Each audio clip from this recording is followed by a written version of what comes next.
Hammaga assalomu alaykum. Mani ismim Javohir.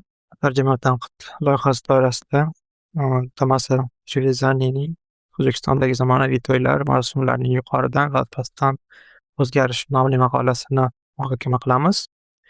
Afsuski tarjimonning o'zi bugun suhbatda qatnashib olmaydigan bo'libdilar. Shuning uchun suhbatni o'zimiz yuritadigan bo'ldik. Vaqtimizga biz bilan bugun Bilol Xo'ja, antropolog, shu sohada tadqiqot olib borgan odamlar. Shu sabab mavzu bu kishiga qolaversa menga ham yaqin. Umumiy suhbatni boshlashdan oldin taklif qilgan bo'lardim Bilol Xo'jaga biroz umumiy tasavvur bilan bo'lishishga, maqolani o'qib chiqqandan keyin qanaqa taassurotlar bor, nima qaysi joylari esida qoldi. Umumiy savoldan boshlasak, keyin aniqroq savollarga o'tamiz. Rahmat. Assalomu alaykum barchaga. Ismim Bilol Xo'ja. Xo'p, bu maqolada o'qib tanishib chiqqanda oldin ham o'qiganimda bozor va davlatning bir xil hamjihatlikda harakatlanayotganini ochib bergani qiziq tuyulgan. Shu bilan u yerdagi keyslar, davlat tadqiqotlari davomidagi misollar keltirishi judayam qiziq tuyulgan. Keyin o'zimga ham tadqiqotimda bu marosimdagi biz ko'pincha tanqid qiladigan xarajat masalasiga biz ko'pincha axloqiy jihatdan qarashga qaraymiz. Bu yerda aynan uni keltirib chiqayotgan sabablari keyinchalik masalan davlatning haqiqiy qanday qilib asl deylik maqsadda yoki tanishtirishda bu tenglashtirish, boyni ham kambag'alni ham to'yini bir xillashtirish xarajatlarini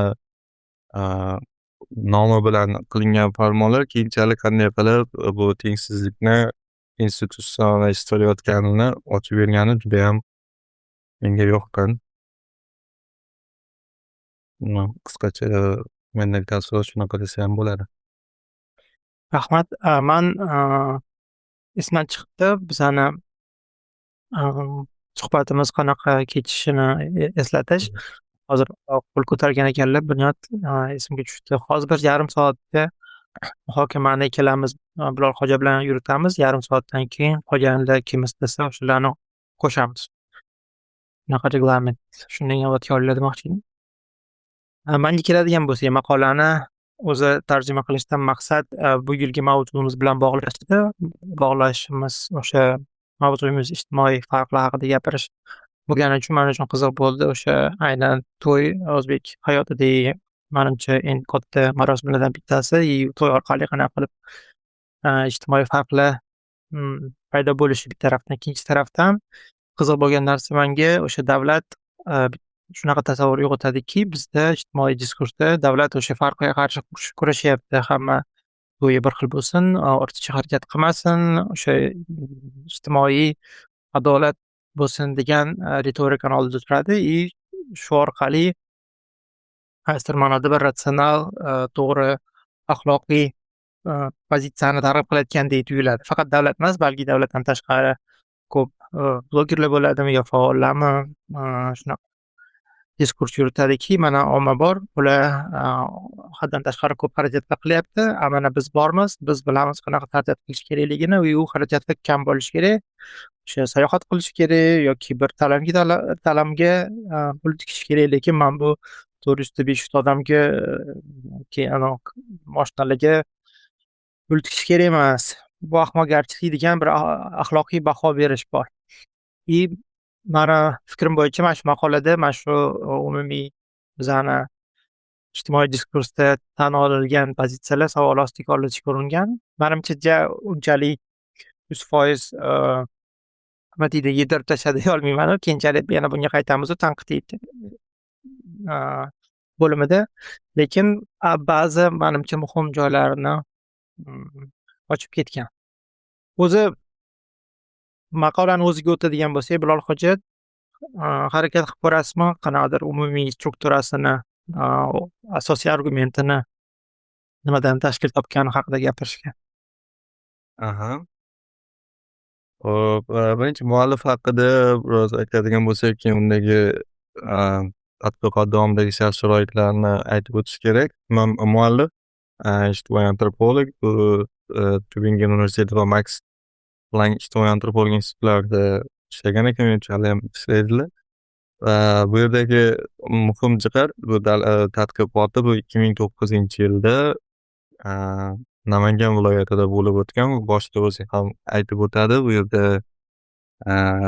cheklovlar, koronavirus bilan bog'liq qo'rquv, aynan Namangan o'zining, dindorligi jihati bilan e'tiborda bo'lgani uchun menimcha, muallifga ham dalaga kirishda ancha cheklovlar bo'lgan. Shuning uchun ham ba'zi men o'qiganda, aaa, ba'zi narsalar e'tibor qilmabdi, nega degandek bo'ldim. Lekin umumiy biz oladigan shu siz aytgandek muhim keyslari bor. Biz, olishimiz kerak bo'lgan. Bu yerda men tushunganim bo'yicha uning asosiy keysi bu, asosiy beradigan narsasi bu davlat, ya'ni yuqori va pastdan deganda yuqoridan bu davlatni nazarda tutyapti. Qanday qilib farmonlar, qonunlar orqali mahallani nazorat qilish orqali, umumiy, jamiyat bir jamoaviy marosimni nazoratga olishga urinish. Shu bilan birga pastdan, bozor, o'zgarishlari natijasida, yangi, qo'shimcha elementlar qo'shilyapti to'yga yoki ma'lum bir, marosimlar, yo'qolyapti. Masalan, davlatning aralashuvi bilan maslahat oshini yo'q bo'layotganini aytib o'tgan muallif va undan keyingi muhim jihatlari aynan, davlat, qonun orqali, ya'ni bitta eng muhim, genealogiyani zo'r tuzgan ekan. Ya'ni biz bugun, mana bu to'yni tartibga solish yoki to'ydagi ma'lum bir xarajatlarni kamaytirish degan narsa bu yangi narsa emas ekanda. Ya'ni bu keyingi podshohlik davlatining, yangi tushunchasi emas. Balki bundan oldin deylik shu, jadidlar davrida bu tanqid bo'lib o'tgan. Undan keyin, sovet modernizmi o'zini harakatlari bilan, to'ylarni, marosimlarni cheklashga harakat qilgan. Keyingi podshohlik davrida yana davlat, buni nazorat qilishga urinyapti va har safar muvaffaqiyatsizlikka uchrayapti bu. Va bizni o'ylantiradi shu nimaga bu, keyinroq to'xtalib o'tamiz. Bir muhim savoldan boshlagan bo'lardim. Menimcha shu savol atrofida aylanganimiz yaxshi. O'zi boshidan olib qaraganda o'sha antropologik nuqtai nazardan to'yni nimaga bunaqa katta qilish kerak? Odamlarda qanaqa bir ratsional motiv borki, shunchaki 15 ta odam yig'ib to'y qilib qo'ya qolsa bo'lmaydimi? Nimaga odamlar boshidan o'zi shunga moyilligi bor? Bunga qanaqa siz javob bergan bo'lardingiz? Qanaqa sabablar, argumentlar keltirilgan matnda yoki o'zingizdan kelgan? Juda, rostdan muhim savol. Rostdan buni kamroq odam bilan qilishni bizda nima uchun imkoniyati yo'q? Man bu yoqda birinchi aytadigan narsa bu to'yning aynan jamoaviyligi va bizning, bu yoqda Ilhomov aytgan ekan, aynan, menimcha Xanetning imaginiga tayanib, ya'ni bu ham bir e'tirof. Biz shu Xanetdan bilamiz, ya'ni jamiyatda 3 ta, odam 3 ta narsaga ehtiyoj. Bu birinchisi muhabbat, oilaviy, do'stlar va intim munosabatlarda va keyingisi bu fuqaroviy huquqi bo'lishi kerak, haq-huquqi, ta'minlanishi kerak va jamiyat uni tan olishi kerak. Bu jamiyatning birligi sifatida to'y ham shu narsani beradi. Ya'ni ko'pchilik bilan bo'lib o'tganda u, jamiyat odamlar bilan teng ekanligini bir, e'tirof qila oladi. Shu bilan birga, u yerdagi to'ydagi bizning, o'zaro oldi-berdilarimiz eskidan bo'lib kelayotgan narsa va hozirgi bozor siri o'zgarayotgan, shu to'yona tizimlari boshqa narsalar ham to'yni, keng miqyosda bo'lishiga sabab bo'ladi. Muallif aytadi, yoshlar chetga ketib, to'yning O'sha Dilshod misolda adashmasam 70% o'zi qoplagan va to'yni qaysidir ma'noda o'zi hal qilayotgandek ko'p qarorlarni iqtisodiy ta'minlab bersa, lekin o'zim ko'rganimda bu to'y bir yoshning o'z qarori bilan qilishning iloji yo'q. Barcha oila a'zolarining maslahatlashuvi bilan hammada Ha, uzr, hozir bu migratsiyani ta'siriga o'tmagan bo'lardim agar o'sha boyagi savolda qoladigan bo'lsak, nimaga o'zi azaldan odamlar katta guruhda to'y qiladi degan javobga manimcha boshida aniqlik kiritib ketishimiz kerak. Chunki busiz o'zi oxir oqibat odamlarni o'zini ayblasa bo'ladida. Nimaga boshidan bu xohish bor? Nimaga bu потребность odamlarda kelib chiqqan? Shunchaki boya aytganimdek to'y o'rniga ta'lim, sayohat, bola-bachlar, boshqa narsa bilan shug'ullansa bo'lardi. Manimcha 3 ta shartli sabab bor. Birinchisi bu networking, ya'ni odamlar to'y orqali ijtimoiy связи, ijtimoiy zanjirlarni mustahkamlashga harakat qiladi. O'sha odam qancha ko'p odam taklif qilsa, o'sha yashab o'tirgan hududida, viloyatida, qishlog'ida shuncha uning nima deydi, ijtimoiy statusi oshadi. Odam o'zini to'y orqali resurslarga ega chiqishga harakat qiladi. То есть odam qancha katta to'y qilsa, qancha ko'p odam taklif qilsa, shuncha uni hurmat qilishadi, shuncha unga keyinchalik qaysidir ma'noda maqolada ham aytilgan investitsiyadek ko'rsa bo'ladi. Что agar san hech kimga hech nima bermasang, demak hech kim sanga majbur emas qaytarishga. Agar san bersang, demak sanga ham odamlar majbur bo'ladi. O'sha to'yini bergan ham manimcha shu qatoridan. Boshqa tarafi manimcha redistributsiya. O'sha antropologik tadqiqotlar bor, klassik.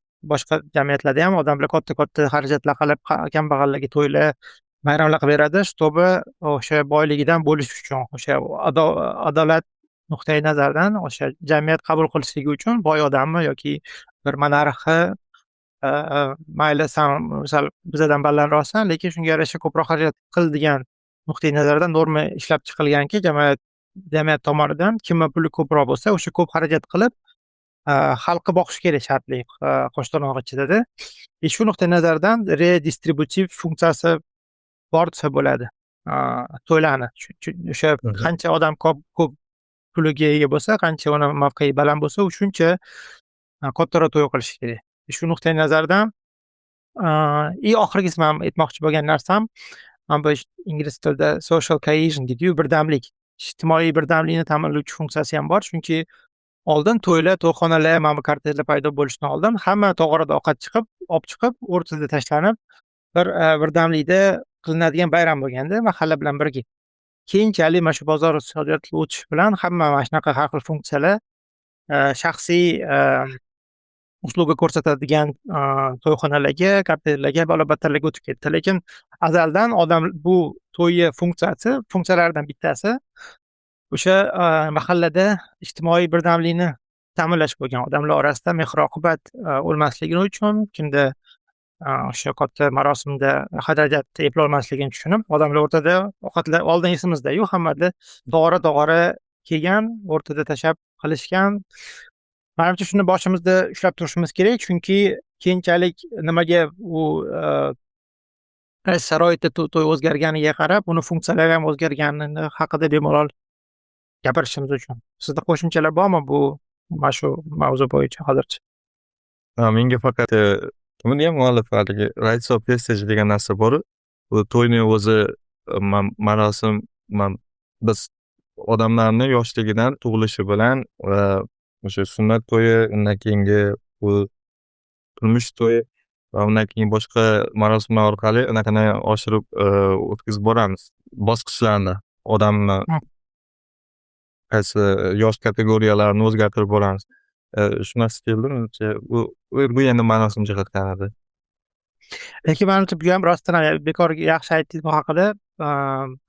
Oxirgi qo'ng'irog'imiz shu haqida ham yoziladi. O'shani ham alohida marosim darajasiga chiqarish menimcha bu ham muhim, chunki tushunish kerak bo'lgan narsa, misol uchun zamonaviy jamiyatlarda odamlar har xil kasb egasi bo'lib, kasb orqali o'zini ijtimoiy statusini qo'llab-quvvatlashi mumkin-da. Bir ta'lim oladi, keyin ishga joylashadi, ishda anaqasi mavqei oshadi, bu kun kelib diplom oladi, unga tabriklashadi, 10 yillik bo'ldi, 20 yillik.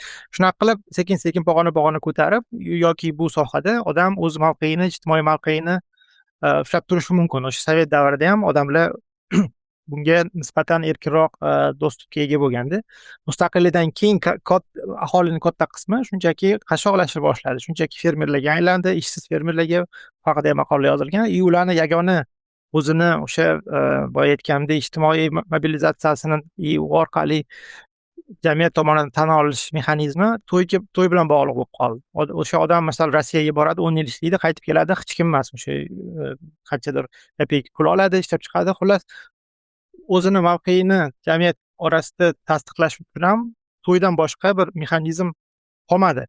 O'sha formal. Agar jamiyat qiyin bo'lsa, turli kasblar bo'lsa, u akademiya bo'lsin, u texnika soha bo'lsin, любой sohada agar odamlar o'z sohasida rivojlanib, o'sha ko'tarilib ketsa, o'sha ijtimoiy qatlam ichida o'z hurmatiga, e'tiboriga ega bo'ladida, mana bu differensiatsiya qilinmagan qishloq nisbatan an'anaviy jamiyatda hamma bir xil sharoitda bo'lib qolgan qishloq sharoitida odamlarni yagona imkoniyati o'zi haqida, o'zini statusini ko'tarish, o'zi haqida e'tirofga erishish yo'li to'y bo'lib qolyapti. Shuni menimcha esda tutish kerak. Shunday aksariyat tadqiqotchilar ham shunday nuqtai nazar bilan qaragan to'yga. Aynan xarajatlar ko'p, odamni o'zini og'ir mehnat orqali kelgan pulni bunga sarflashda ortidagi maqsadni tushuntirib berishgan bunday qarash bilan. Xo'sh, yana agar savollarga qaytadigan bo'lsak, oldin davlat aralashishdan oldin qanaqa bo'lgan, undan keyin qanaqa bo'lgan, o'zi nima maqsadda davlat aralashgan deyapmiz matnda tadqiqotchi. Xo'p, men tushunishim bo'yicha masalan ma'lum bir paytda, masalan oxirgi qaniydir 98-yilda qabul qilingan, adashmasam, qabul qilish boshlanganmi? Sovet davrida o'zgaruvchi qonunlar bo'lgan to'g'ri, lekin 98-yillarda qonunlar qabul qilish boshlangan. Ya'ni bozor iqtisodiyotiga o'tgandan keyin juda katta qandaydir krizis bo'ldi, kambag'allik soni oshib bordi va shu bilan birga ma'lum bir ko'proq summa boylar to'plandi va ular bir vazirni to'yini misol keltiradi, shundan keyin qabul qilingan ekan. Ya'ni aholini mana bu boylarga ular kabi harakat qilmasligini qandaydir cheklashga harakat qilgandek, ya'ni tengsizlikni ko'rsatmaslikka, yopishga, iqtisodiy muammolarni yopishga uringandek menda taassurot qoldirdi. Umuman bu to'yni bu xarajatlarni yoki mehmonlar soni, mashinalar soni, ma'lum bir hattoki qozondagi ovqatlar sonini ham cheklash aholini ortiqcha xarajatdan saqlashga urinish deb tushuniladi-yu, lekin amalda bu ikkilamchi boshqa yana tezlikni oshirib borishiga o'zi bilmagan holda sabab bo'ladi. Ya'ni u qonunlarni chetlab o'tish orqali. O'z savolga men boshqa ketib qolmadimmi? Ha, menimcha mana shu muhim nuqta, chunki davlat bir tarafdan o'zini o'sha boya aytgan ratsional aktordek tasavvur ko'rsatishga harakat qiladi. Biz mana sizlar haqida qayg'uryapmiz, ortiqcha rasxod qilib olmasligi uchun, shuning uchun sizlarni foydanglarga qonunlar kirityapmiz deydi bir tarafdan. Ikkinchi tarafdan aytyaptiki, u o'sha boy odamlar yoki o'rta shahar qatlami o'ziga o'sha katta to'y qilishga pozolyat qila oladi. Qancha zamonaviy to'y qila oladi, mana bu qashshoq aholiga standart belgilaydi. O'sha qashshoq qishloq aholisini tasavvurlari, zo'r to'y haqidagi tasavvuri o'sha shaharliklar boy qatlami tasavvurlaridan kelib chiqadi. Shu nuqtai nazardan norma belgilovchi qatlam, o'sha boy qatlam, o'sha davlat qo'yayotgan chegaralarni o'tishi mumkin, ularga bo'ysunmasligi mumkin, pora berib yoki boshqa yo'llar bilan. Lekin ayni qishloq aholisiga kelganda, ayni qishloq sharoitida to'ylar bilan bog'liq boya aytganimizdek birdamlik funksiya bajarilayotgan joyda davlat kelyapti, sanlar unaqa ko'p odamli to'y qilmaysanlar deyapti. Ayni boyroq qatlamni ichiga kirib bu qoidalarni o'rnatmayapti. Bundan tashqari aytyaptiki, o'sha to'y marosimlari, to'yxonalar, kortejlar, balobatar mashhur xizmatlar to'plami davlat tomonidan litsenziyalashtirilgan. Davlat ularga taqiq qo'ymayapti. Davlat o'shalarni rasmiylashtiryapti-da bozor sharoitida. Mayli ishlaring deyapti, lekin ular o'sha xizmatlarni sotib olmoqchi bo'lgan aholini jazolayapti. Ya'ni bir tarafdan o'zi sharoit yaratib beryapti odamlarga, norma kirityapti qanaqa to'ylar bo'lishi kerakligi zamonaviy. Odamlar shu normaga harakat qilish boshlaganda ularni qo'liga uryapti, jazolayapti, yo'q senlar qilishing kerak emas unaqa deyapti. Yana bir oxirgi muhim nuqta shundan iboratki, boya aytganimdek, qishloq sharoitida to'y boylarni sharoitidagi ma'noga ega emas. O'sha qishloq sharoitida odamlar birinchi o'rinda o'sha ijtimoiy birdamlik o'sha o'zini mavqeini tasdiqlash uchun to'y o'tkazadi-da. Mana bu shahar sharoitida yoki shartli shahar sharoitida yoki boyroq aholi orasida to'ylarda o'sha to'yxonada, konsertlar bor joyda odamlar aholi uchun to'y qilmaydi. O'zi yaqinlari uchun qiladi, taklifnomalar tarqatadi. Ya'ni u yerda o'sha umuman boshqa ma'noga ega bo'ladi. U yerda ko'proq zamonaviy потребление kultura yoki o'sha o'zini yaqinlari atrofida yaxshi to'y qilish maqsadida qishloqqa kelganda boshqa ma'noga ega to'ylarni yoki tovus to'g'rash, o'sha qisqartirish haqida gapirilgan. Odamlar yig'ilib aynan ijtimoiy birdamlikka hissa qo'shadigan marosimlarni kamaytirib, davlat shaharliklarni ma'nosini qishloqliklarni to'yini ma'nosiga beryapti. Tushuntira oldimmi, yo'qmi? Xullas, bilmadim tushuntira oldimmi, yo'qmi? Juda to'g'ri tushuntirdingiz. Aynan shu ikki tarafdan kelib bu hamjihatlikni deylik, to'yni biz hamjihatlik sifatida ko'radigan bo'lsak, ikki tarafdan kelib bu yemiryapti-da. Bir tarafdan shu to'yning uydan, hovlidan to'qmoqlarga ko'chishi, keyin u yerdagi oldin uyda, hovlida bo'lgan to'ylarda hamma qarindoshlar kelib yordam bergan yoki stol-stullar toshigan, kamida shu ishlar qilib qandaydir birdamlik ko'rsatgan bo'lsa, bu bozor to'yxonaga ko'chgandan keyin u yerda o'zining xodimlari bor. Bu ham qandaydir yemiryapti. Misollar menimcha juda yaxshi misol bor. 98-yilda bitta налоговый boshlig'i juda katta to'y qiladi. Karimov shuni ommaviy keyin tanqid qiladi degan joy bor. Menimcha shu muhim joy, chunki Karimov tasavvuridagi to'y o'sha boy chinovnik qilgan to'ydan kelib chiqib, o'sha ma'noni qashshoqlarni to'yiga o'tkazyapti hokimiyat, tushunyapsizmi? U qashshoqlar o'zini o'sha an'anaviy to'ylarni qilyapti, birdamlikni saqlashga harakat qilyapti, o'zini mahallasini ichida o'zini statusini belgilashga harakat qilyapti-da.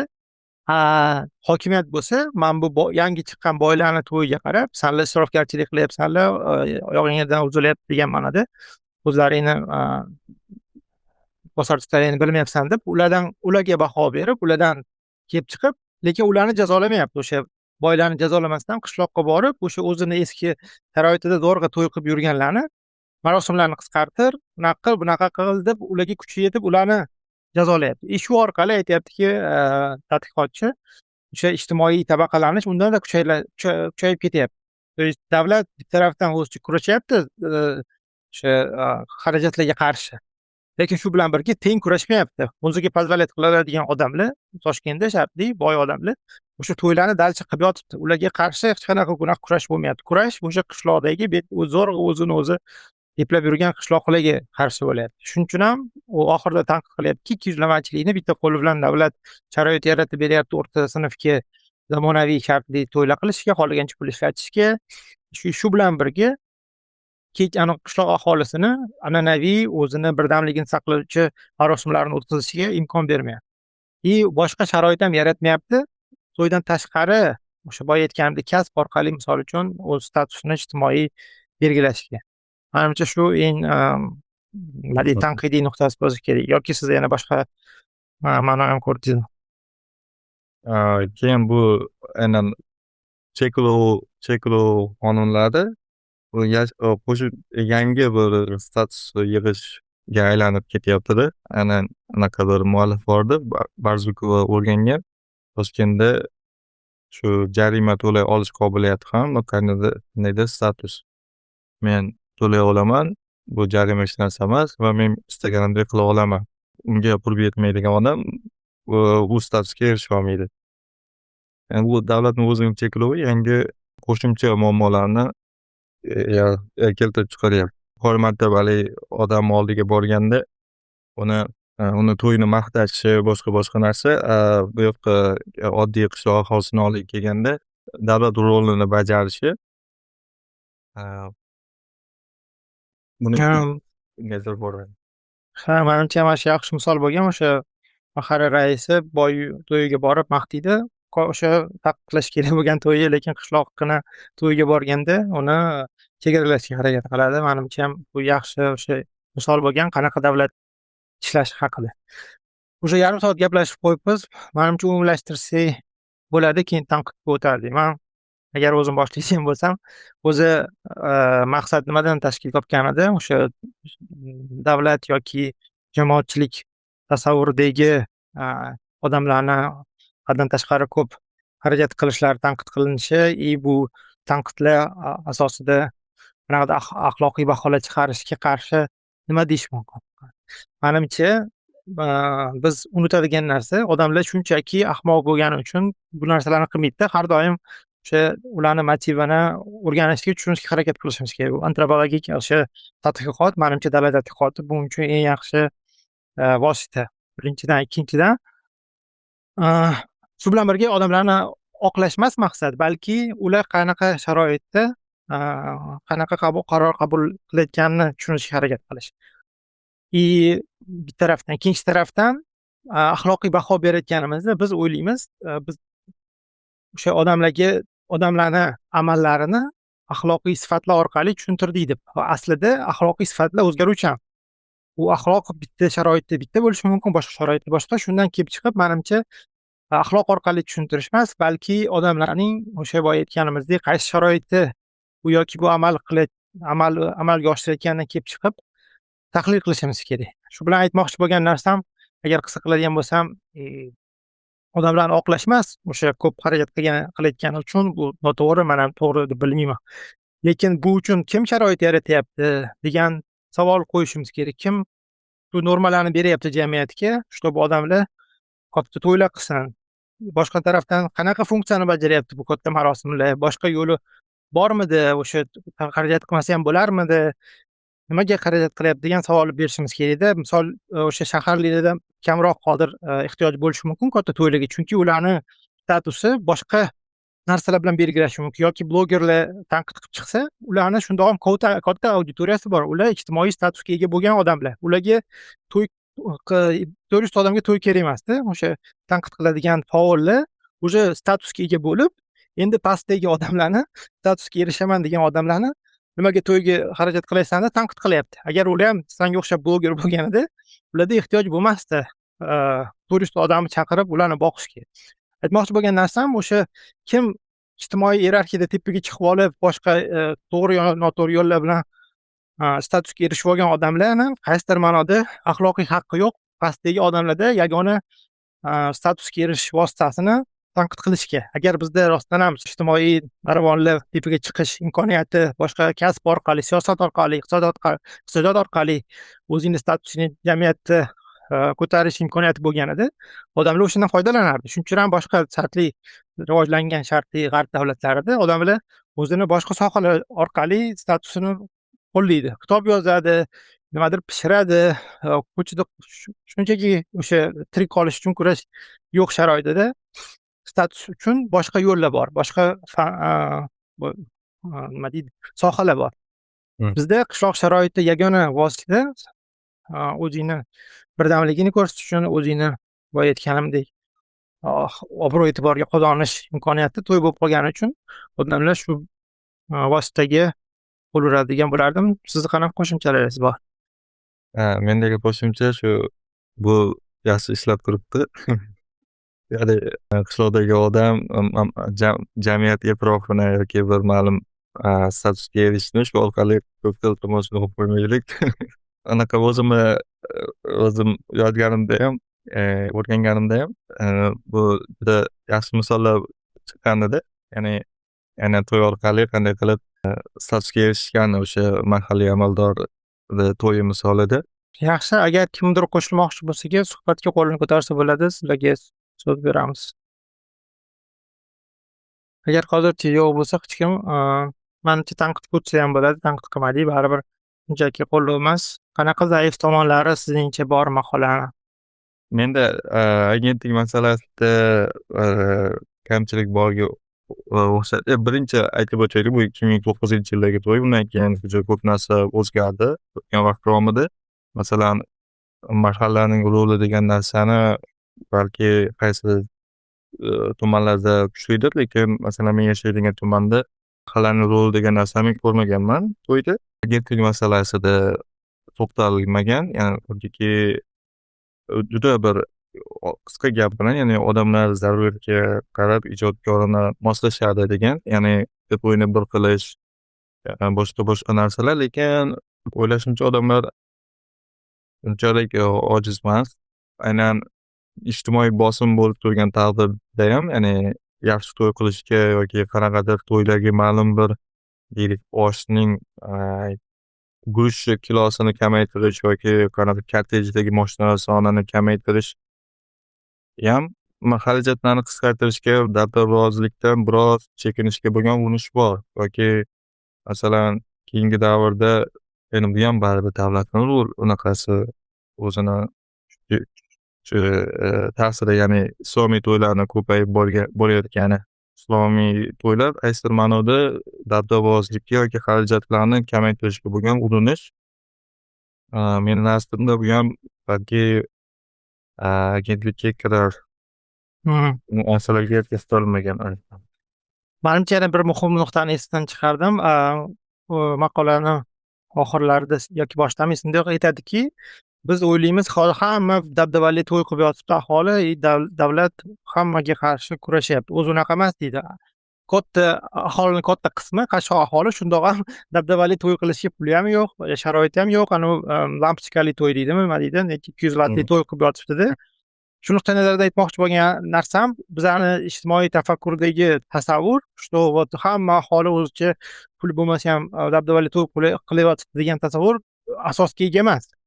Katta aholini katta qismi, endi bizda statistika yo'q, endi u davlat tadqiqotdan kelib chiqib gapiryaptiki, qashshoq odamlar shundoq ham dabdabali to'y qilayotgani yo'q, puli yo'q, qarz oladigan joyi yo'q. Shuning uchun ham anavi 200 vatli eng oddiy diskoteka ko'rinishidagi to'ylar qilib yotibdi. Shuning uchun biz esda tutishimiz kerak bo'lgan narsa, dabdabali qilayotgan odamlar asosan puli bor o'rta qatlam yoki o'sha o'rta qatlamlikka harakat qilayotgan aspiring middle class deydi, o'sha qatlamda eng qashshoq aholi shundoq ham to'y qilmayapti yoki Rossiyaga ketib qolyapti, Rossiyadan kelib zo'rg'a yig'ib to'y qilyapti. Oddiy to'y qilyapti demoqchiman-da. Tanqidga o'tadigan bo'lsak, manimcha hozir biz muhokama qilgan narsalarni oxirigacha bir chaynab bermaganda, agar shu savolni qo'yadigan bo'lsak, o'zi odamlar nimaga pul ko'p ishlatadi desa, shunga deb aniq javob bermagan. O'zi tadqiqotdan ko'proq misollar keltirgan, sal iqtiboslar keltirgan har xil tadqiqotlarga, lekin aniq javob bermagan mana shu tanqidga. Ijtimoiy tanqidda ertaga bizga kimdir gapirsa, odamlar ahmoqlar nimaga pul ko'p ketyapti, shunga deb aniq javob bermagan. Shu nuqtai nazardan o'ylayman, zaif tarafi oxirigacha ommaviy o'quvchi uchun mavzuni ochib bermagan. O'zini hamkasblari uchun yozgan. Shuning uchun ham menimcha bizning o'quvchilarimiz ham oxirigacha o'zi uchun qoniqarli javob ola olmasligi mumkin muhokamasi. Shuning uchun ham o'zi muhokama qilyapti bugun. Kimdadir savol bormi? Agar hozircha savol yo'q bo'lsa, sizda yana boshqa fikr mulohazalar bo'lsa aytishingiz mumkin.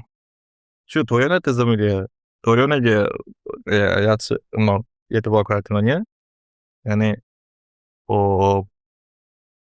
oldingi paytda o'zaro sovg'a almashish ko'proq deylik pul ko'rinishida emas, bir buyumlar ko'rinishida, boshqa narsalar ko'rinishida bo'lgan bo'lsa, bir qaysidir ma'noda ixtiyoriy, majburiy. Keyingi davrda bu bozor kirib kelgandan so'ng bu to'yona uni aynan qaysidir pul birligiga bog'lab qo'yish yoki o'sha o'sib boruvchi buyumlar narxiga bog'lab qo'yish odamlar nazarida bu to'y ham, to'yona ham bir investitsiya keyin boshqasiga berasan, keyin bu senga qaytarib olib keladi. Bu keyinchalik oldin birdamlik qanaqadir o'zaro yordam belgisi bo'lgan bo'lsa, keyingi davrda bir majburiyat, keyin kreditga o'tib ketishdek, huquqiy bankka pul qo'yishdek taassurot uyg'otadi hozirda. Ha, manimcha bu muhim mavzu hozir aytayotgan narsangiz to'yona mana bu bozor iqtisodiyoti paydo bo'lishi, chunki bekorga aytmagan, pastdan o'tkazish ishlaydigan, pastdan deganda bozor iqtisodiyotini ta'sirini nazarda tutgan. Agar an'anaviy jamiyatlarda odamlar pul yo'q sharoitda bir-biriga sovg'a berish orqali, to'yona orqali o'zini birdamligini ko'rsatgan bo'lsa, o'sha ijtimoiy birdamlik va vujudga kelgan bo'lsa, zamonaviy davlatlarda, o'sha pul bor davlatlarda odamlar bu yordam ko'maklarni sotib olishi mumkin-da, o'sha to'yxonadan olishi mumkin, tog'ora kerak emas ovqat, pulini ber deyishi mumkin. Shu nuqtai nazardan to'ylar ham qaysidir ma'noda sekulyarlashgan, ijtimoiy birdamlik funksiyasini yo'qota boshlagan. O'shda tadqiqotda o'zida ham odamlar aytadi, hamma ichidan chirayapti to'ylarimiz deydi-yu. Menimcha shu jihatiga ham e'tibor berish kerak. Oldin puli yo'q, o'sha sir davrida odamlar baribir bir-birini ko'magiga majbur bo'lgan bo'lsa, mahalla bilan birga to'y qilishga majbur bo'lgan bo'lsa, pulli kapitalistik jamiyatda yo bankdan kredit olish imkoniyati bor jamiyatda baribir o'sha har xil yordam ko'rinishidagi ijtimoiy birdamlik yo'qolib ketyapti, chunki odamlar outsourcega, to'yxonaga yoki boshqa uslugalarga o'zini ehtiyojlarini qondiryapti. Kendi yotiramga misol keltirgan ekan, bozorsiz sovet modernizatsiyasi jamoani buza olmagan edi, lekin keyingi sovet davrida bozor kiritish bilan bu jamoa buzilyapti. Bu ham menimcha bir aniq negativ hodisa emas. Shunchaki oldin odamlar bir-birining ko'magiga majbur bo'lgan bo'lsa, bir-biriga tayanishga ijtimoiy kichkina mahallada bozor kirishib kelishi bilan o'z ehtiyojini bozor orqali, pul orqali qondirish paydo bo'ldi. Qaysidir ma'noda odamlar jamiyatdan erkinroq bo'lib qoldi qo'shnilarda. Buni orqa tarafi lekin rostdan ham ijtimoiy birdamlik pasaydi. Bunga har xil qarash mumkin, yaxshi, yomon, lekin fakt в том, что rostdan ham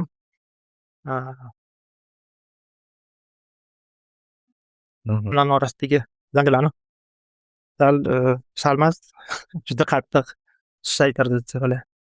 Yana nimadir demoqchimizmi, muhokama qildimi, nimadir qaysidir momentlari qolib ketdimi? Agar rezumirovat qiladigan bo'lsak, umumiy xulosaga keladigan bo'lsak, men aytmoqchi bo'lgan narsa shundan iboratki, davlat post sovet davrida o'zi bir tarafdan shunaqa sharoitlar yaratganki, odamlarda to'ydan tashqari deyarli boshqa imkoniyat yo'q o'z statusini ko'rsatishga yoki ijtimoiy ko'mak olishga. Shu bilan birga boshqa tarafdan o'zi davlat o'sha industriyani qo'llab-quvvatlagan, litsenziya bergan, qo'shiqchilar, to'yxona, kortej, balobatlar.